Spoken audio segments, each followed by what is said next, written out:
Military strategists are trying to get inside Vladimir Putin's head and understand Russia's decision to fire powerful hypersonic missiles into Ukraine.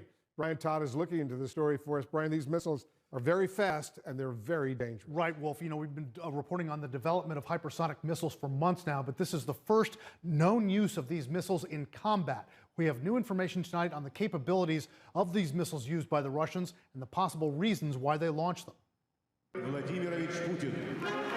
Vladimir Putin unveils a new weapon in his arsenal. U.S. officials confirming to CNN that Russia launched hypersonic missiles against Ukraine in recent days, the first known use of these missiles ever in combat. The missiles the Russians call kinzhals, meaning dagger, struck a military ammunition warehouse in western Ukraine. Sources telling CNN the U.S. tracked the launches in real time. It's a good opportunity to test it. It's also potentially a signal to NATO, to Poland, other countries, that they have this and to kind of keep their distance. Experts say what makes the hypersonic missile so dangerous is that it can fly as fast as 5 times the speed of sound or greater and is more maneuverable in flight than other missiles. It uses GPS coordinates or a similar system to hone in on a target. It can also be directed by a controller to specific targets, and it can change course in the middle of its trajectory. It can follow the nap of the Earth. It's called nap of the Earth navigation, and it can go right down on the ground where it basically evades radar coverage.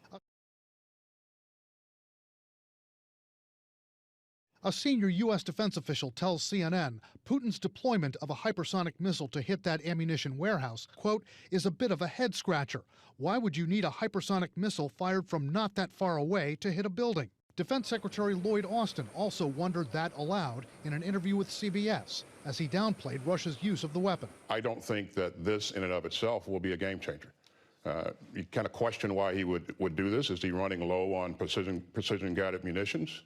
Does he have complete confidence in his ability to the ability of his troops to reestablish momentum? Military analysts say what is worrisome about the hypersonic missile is the lack of U.S. defense capability against it. When it is launched, it is impossible to intercept this missile. Why? We have no technologies that can do that. Right now, the developments that we're looking at from a missile defense perspective are way behind the development of these hypersonic missiles. One expert says Putin could deploy hypersonic missiles again in Ukraine, and there's a possibility that the Russians could misuse the weapon. We've already seen some Russian drones stray off into NATO territory. You could have cruise missiles stray off, as they have in the past, into Iran when Russia's fired these things in the past. So whether it's hypersonic or subsonic, there's always the potential for miscalculation or just something going wrong.